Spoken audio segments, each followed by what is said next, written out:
সুদীপের আজকে প্রথম দিন কলেজে যাওয়াতে সে তাড়াতাড়ি করে কলেজে চলে যায়। ক্লাসে উপস্থিত হয়, সে সকলে ভীষণ এক্সাইটেড আজকে ক্লাস করার জন্য। এদিকে তখন সে টিচার বলে, আজকের এই ক্লাসে ট্যালেন্টেড এবং গর্বিত একজন ছাত্রী রয়েছে, তার নাম সুচি। মেডিকেল ভর্তি পরীক্ষা আজকে প্রথম হয়েছে, তাকে আমরা সাধুবাদ জানাই।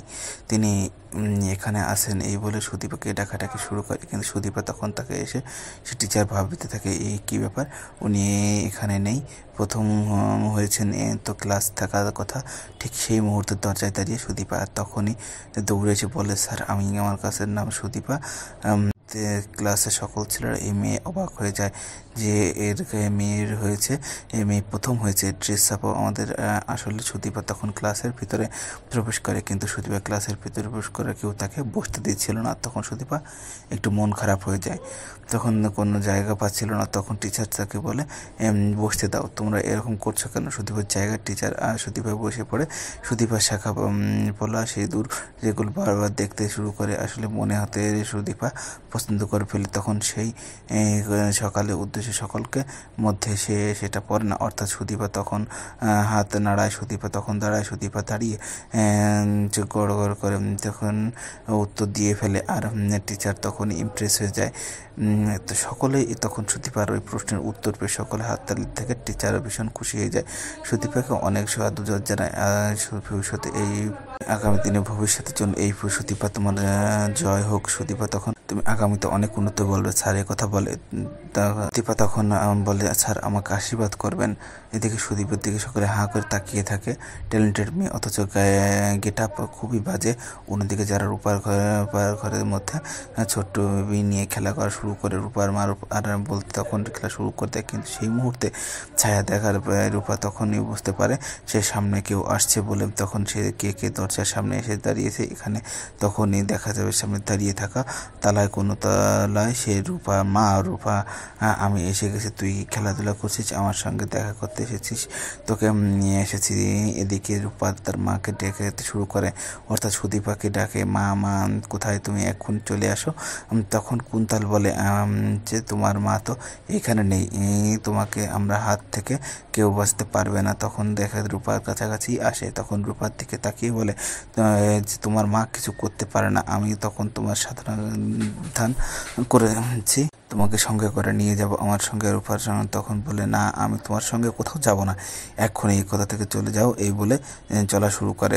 কুন্তল বলে, একদম চলার চেষ্টা করবে না, যেতে হবে না, শাশুড়ি বাড়ি যেতে হবে না, আমার বাড়িতে নিয়ে যাব, তোমাকে এখানে রাখা যাবে না। আর তখন উপরে চিকিৎসা সুরে সুদীপা পিসি সেখানে আসে। সুদীপার পাশে দাঁড়াতে কুন্তল তার সামনে এসে বলে, কি ব্যাপার, এই মা এখানে কি করছে? উনি বাড়ি বলে চিল্লাচ্ছে, উনি বাড়িতে নিয়ে যাবে, শ্বশুর বাড়ি, এগুলো মানে কি? কুন্তল তখন পিসিমণি দেখে একটু ঘাবড়ে যায়। তখন সে বলে, না মানে একটু দেখতে আসলাম আর কি, মেয়েটা পিসিমণি বলে কেউ বাড়িতে নেই, তখন কি এখানে মতো কুন্তল বাইরে, আমি বুঝতে পারি না, বাইরে তো খুশি আসতে পারে সামনে। তখন এক্ষুনি থেকে চলে যান সুদীপা বাড়িতে। সেই দিদিমণি আর রূপার দিকে তাকিয়ে থাকে। কুন্তল সেখান থেকে বেরিয়ে যায়। পিসি তখন মনে মনে, এই কি আসলে মা নাকি ভণ্ড ফিরে, আমি কিছুই বুঝতে পারছি না, এই যেন বারবার ডাকছে ওকে বাড়ি নিয়ে যাবে, শ্বশুর বাড়ি, এগুলো মানে আমি কিছুই বুঝলাম না আসলে কি, এই মা নাকি ভণ্ড পীর। এদের ঘরের মধ্যে গায়ত্রী চৌধুরী তার গয়না হাত দিয়ে পরখ করতে শুরু করে। ঠিক সেই মুহূর্তে সেখানে চলে আসে মেয়েটি, কাজের মেয়ে, বলে, মা তো নিচে অপেক্ষা করছে, আপনার হঠাৎ করে আমার মা আসলো কি, কিছুই তো বুঝতে পারছি না, তুমি মাকে জল দাও, সেবা যত্ন করতে থাকে, বসতে বলো, আমি এক্ষুনি এগুলো রেখে আসতেছি। তখন গাড়ির সব গয়নাগুলো আলমারিতে রেখে চাবিটা সেখানে রেখে চলে যায়। আর এদিকে সঞ্চয় সব কিছু দেখে সে লোভ সামলাতে পারছে না, চুরি করবে সেই সিদ্ধান্ত নেয়। অন্যদিকে দেখা যায় যে শেখের কাছে আসা সেই আবার আদিত্য সেই বলে, আপনার সঙ্গে কিছু কথা আছে, আসলে আমার স্ত্রী অনেক জায়গায় আমি গিয়েছিলাম, আসলে সেই সিল করা, আর সেখান থেকে আছে আমি জানি না সেটা হলো বাবার সম্বল, আমি আপনার কাছে আছে কি? তখন সে বলে, আমি দেখেছি কি না।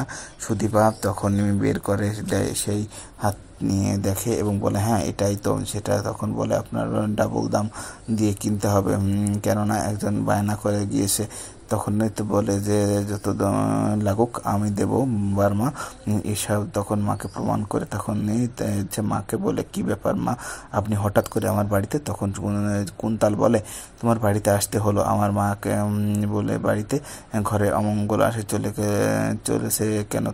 তুই বাইরে মহিলাকে তোর বাড়িতে ঠাঁই দিয়েছিলি।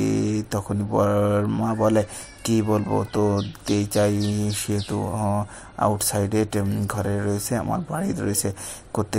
কুন্তল বলে ওকে আমার সঙ্গে পাঠিয়ে দেই, আমি ওকে নিয়ে এসেছি। আমি অনেক কিছু বলিস না, আমাকে দেখতে ওদের বিপদে আসতে চলেছে, আমি চাই না কোনো বিপদে ওদের ছুতে পারো। তখন বর্মা বলে আমার কথা পরিবারে কেউ শোনে না, কেউ শুনতে চায় না, আমি কি করব? কথা বলতে শুনবে, শুনলে আস্তে আস্তে সবাই শুনবে কথা। আমি শুধু মহিলাকে আমার হাতে তুলে দিয়ে আমি এক্ষুনি নিয়ে যাব। আর তখনই বর্মা কাজের মেয়েকে ডাকাটাকে শুরু করে। কাজের জামা জল এখানে এসে মহিলার ঘরে নিয়ে সুদীপা আর প্রিয় সেখানে তাকে প্রথমেই ঘরে ওই মহিলাকে এখানে টানতে টানতে তার ক্লান্ত শরীরে হয় তার টিচারের সঙ্গে হাঁটতে শুরু করে। তখন তার টিচার সুদীপাকে প্রশ্ন করে আপনি আসলে খুবই ব্রিলিয়ান্ট, আপনি কি সঙ্গে যাবেন? আপনাকে একটু ড্রপ করে দিচ্ছি। সুদীপ বলল না, আপনার ড্রপ করা লাগবে না, আমি যেতে পারবো। তখনই স্যার বলে মনে হয় আপনার সঙ্গে কিছু আলাদা কথা আছে, আপনি বিষয়ে জানা। সুদীপা রাজি হয়ে যায়, সুদীপা গাড়িতে উঠতে যায়। ঠিক সেই মুহূর্তে সেখানে আদিত্য আসে এবং নিয়ে আসে। তখন এই সুদীপাকে বলে চলুন আমার সঙ্গে চলুন। টিচার প্রশ্ন করে কি এখনই? আদিত্য বলে আমি হলাম ওনার স্বামী, বুঝতে পারলেন তো, আপনাদের হাজবেন্ড। আমি কি দেখতে মনে হয়? আপনি তো কথা বললেন, সেটার জন্য আদিত্যকে রূপা টানতে টানতে সে কাজের মেয়ের নিচে নামিয়ে আনে। টিচার এবং সুদীপার সঙ্গে তার কথা বলতে থাকে। সুদীপা প্রশ্ন করে আপনি কি হঠাৎ করে আসেন না, আপনার তো কথা ছিল না? তখন আদিত্য বলে আমি তো আসতেই পারি, আমি আপনার স্বামী, আপনার হাজব্যান্ড, আসতে পারবো না? তখন সুদীপা টিচারকে ফলে স্যার আমি আসছি এই বলে তখন সুদীপা আদিত্যের দুজন ছুটে আসে, হঠাৎ করে গাড়ি থামিয়ে দেয়। তখন সুদীপাকে প্রশ্ন করে আপনি সঙ্গে দেখা করতে যেতে গেলেন? হ্যাঁ। সুদীপা বলে আপনি বা কেন আসতে গেলেন? আপনি বলেছিলেন আমি আসবেন, আর আমি যার সঙ্গে যায় না, আপনার কিসের এত ভয়? এদিকে আদিত্য মনে মনে বলে আপনাকে সারপ্রাইজ দেওয়া ছিল। তখন সুদীপাকে বলে সারপ্রাইজ দেবো, কিন্তু হঠাৎ করে সুদীপার পিসি ফোন করে, আর সুদীপাই ফোন করে বলে দিদিমণি গো, বিপদ হয়ে গেছে, এই মহিলাকে টানতে টানতে বাড়ি থেকে নিয়ে যাচ্ছে ওই ভণ্ড পীর আছে, পীর মা এসে তাকে নিয়ে প্ল্যান করছে। আমি তো কিছুই বুঝতে পারছি না, আমি তো আটকাতে পারছি না, এখন কি করব? তখনই বলে আমি আসছি, তুমি একদম চিন্তা করো না। তখন আদিত্যকে সমস্ত সত্য কথা বলে আদিত্য সুদীপা তখন বেরিয়ে পরে খুব তাড়াতাড়ি আসার চেষ্টা করে। আদিত্য বিষয়টা টেনশনের মধ্যে পড়ে যায়। ওই মহিলা যে যতদিন বাড়ি থেকে তাড়িয়ে দেওয়া আমার অসম্মান হবে। এদিকে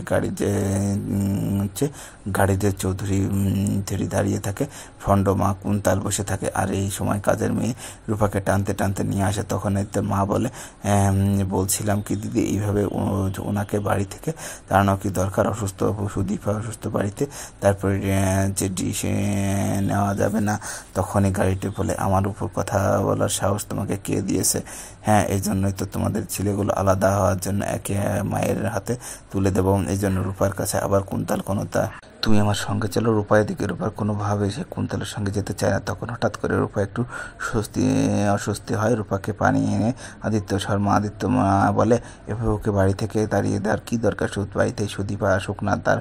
তখনই আবার অনেক জেদের আদিত্য বাবা তখন আদিত্যকে হতে টেনে ধরে যে মাথার করে তুমি আবার দুপুরে কথা বলো, এই কোনো তাহলে সবে উপমা তোমার কিছু হবে না, আমি তোমাকে নিয়ে যাব। হঠাৎ করে তখন রূপা তার মুখের থেকে সমস্ত পানি সে কোনো তরা মুখে ছুঁড়ে মারে। তখনই কুন্তল বেশি শুরু করে। চৌধুরী তখন বলে এভাবে তুমি আমার মায়ের উপরে তুমি ছিটকে ফেলে? হ্যাঁ। এই আদিত্যের বাবা আরও রেগে যায়। আদিত্যের বাবা আবার বসে থাকে না। তখন রূপাকে হাত থেকে তাকে টানতে টানতে বাড়ির বাইরে নিয়ে আসার চেষ্টা করে। অবশেষে এসে কাকা বলে আপনি কি করছেন? এইসব পাগল হয়ে হয়ে গেছে নাকি মহিলাকে এইবার যেভাবে বাড়ি থেকে তাড়িয়ে দিচ্ছেন। তখনই আবার আদিত্যের বাবা বলে বলিস না, হ্যাঁ এই মহিলার জন্য যত সব প্রবলেম হচ্ছে এখন আর যে আমার উপরে বলিস না, হ্যাঁ এই মহিলাকে বাড়ি থেকে তাড়ানোর দরকার, না হলে অমঙ্গল আসতে চলেছে, তুই কোনো দাঁড়াবে না। এখন সুদীপা না থাকলে কিছু করতে পারবে না। অন্যদিকে দেখা যাবে নিচে চেঁচামেচি আওয়াজ তখন নিচে আর চেষ্টা করে, তখনই খাবার মা বলে সুদীপা বাছাই নিয়ে বাঁচিয়ে সে ঈশ্বর আমাকে প্রার্থনা করি, সে ঈশ্বর বাঁচিয়ে দেয়। সঞ্চয় তখন গায়ত্রী চৌধুরী এসে আলমারি থেকে তার গহনাগুলো চুরি করার চেষ্টা করে। তখন পরমা এসে দেখতে পায় সঞ্চারী কাজগুলো করছে। তখনই সে পরমার মনে মনে সঞ্চারী গয়না চুরি করছে দায় গিয়ে পড়বে সুদীপার উপরে। সকলে সুদীপাকে দোষারোপ করবে, এটা কোনোভাবেই হতে দেবে না। সে সঞ্চারীকে এসে ধরে ফেলো, এগুলো হাতে দিয়ে দাও। সঞ্চয় বলে, না আমি তোমাকে দেবো না, আমি এগুলো আমার তুমি ভাবছো এই গহনাগুলো আমি চুরি করবো আর সুদীপের উপর দোষ চাপাবে। এই পরমা সঞ্চারীকে আটকাতে পারেনি। তখন সে চলে যায় এবং পরমা ভাবতে থাকে আমাকে বাঁচতে হবে, সেটার জন্য হলেও সুদীপাকে মিথ্যা অপবাদ দিয়ে আমি মেনে নিতে পারবো না। আর এদিকে যে বড়ের সঙ্গে তর্ক বিতর্ক শুরু করে দেয়, আর ওদিকে কুন্তলের সঙ্গে রাখতে শুরু করে দেয়। কোনোভাবেই রূপাকে ছেড়ে আজকে এই বাড়িতে ছেড়ে যাবে না, রূপাকে নিয়ে যাবে, রূপাকে ছাড়া কোথাও যাবে না, রূপা আমাদের হাতে তুলে দিন, এই নিয়ে সঞ্চারীর নামে আসে। এবং তখনই পরমা আর কথা বলতে চাইলে, সঞ্চারী আজকে কি হয়েছে? পরমা বলে, আমি কথা বলতে চাই। সঞ্চারী আজকে কি হয়েছে, আপনারা কি জানতে চান? তখন আদিত্য বলে, কি হয়েছে সরাসরি বলো না। এখনো পরম বলে, আজকে অর্থাৎ বর্মার অর্থাৎ মায়ের ঘরের থেকে স্বর্ণ গয়না চুরি করতে গিয়ে আমার হাতে ধরা পড়ে গিয়েছে, আমার হাতে ধরে পড়েছে। এই কথা শুনে সবাই অবাক হয়ে যায়। অনেকে শুধুও ভাবতে থাকে কোনোভাবেই যেন রূপাকে বাড়ি থেকে তাড়ানো না পারে তাড়াতে।